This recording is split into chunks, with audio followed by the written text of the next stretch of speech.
आपको क्या दिक्कत है? हमको कान से आवाज़ आता है। किस तरह की? सीटी जैसी आवाज़ आती है? जी, सीटी की आवाज़ आती ये कब से आ रही है आपको? है। ये लगभग 2 साल से है। 2 साल से आ रही है। तो क्या इसके लिए आपने कोई दवाई वगैरह वगैरह लिया है? दवाई सर बहुत खाए हैं। कोई फ़ायदा उससे हुआ? कोई फ़ायदा नहीं कोई हुआ। फ़ायदा नहीं हुआ। बड़े बड़े हॉस्पिटल में भी दिखाए, छोटे छोटे में भी दिखाए, ENT ठीक से है। मिले, मगर कोई समाधान नहीं हो पाया। और कैसा लगता है वो आवाज़ आता है तो आपको कैसा फील होता है?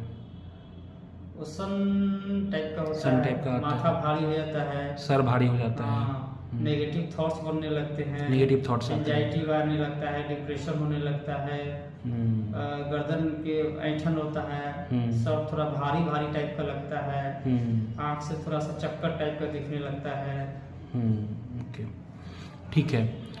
तो हम आपकी जो टिनाइटस की जो ट्रीटमेंट है उसको ऑडियोलॉजी पॉइंट ऑफ व्यू से करेंगे, और जो इसकी जो थेरेपी होती है वो करवाएंगे, और वो करने के बाद देखते हैं कि क्या रिज़ल्ट रहता है आपका।